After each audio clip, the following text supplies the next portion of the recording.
Hello everyone, welcome to double rocket. तुम्हा सर्वांना माहिती आहे की मीरा भाईंदर महानगरपालिकेमध्ये न्यू ॲडव्हर्टाइजमेंट जी आहे ती डिक्लेअर झालेली आहे आणि त्यामध्ये 300 बऱ्याच म्हणजे 27 वर्गातील 358 वॅकन्सीजसाठी ही ॲडव्हर्टाइजमेंट जी आहे ती रिलीज झालेली आहे आणि त्यासाठी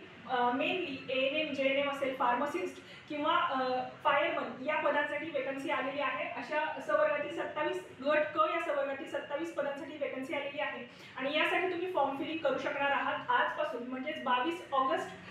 2025 पासून फॉर्म फिलिंगची प्रोसेस जी आहे ती सुरू झालेली आहे आणि 12 सप्टेंबर पर्यंत ही फॉर्म फिलिंगची प्रोसेस कंप्लीट होणार आहे। त्याच्यामुळे जर तुम्हाला फॉर्म फिलअप करायचे आहे आणि फॉर्मची फी देखील फिलअप करायची आहे तर ती तुम्हाला 12 सप्टेंबर पर्यंत करावी लागणार आहे आणि त्यानंतर जर तुमचे काही डाऊट्स असतील तर तुम्ही www.mpmc.gov.in या वेबसाईटवरती जाऊन ही जी ॲडव्हर्टाइजमेंट आहे ती चेक करू शकता। मीरा भाईंदर महानगरपालिके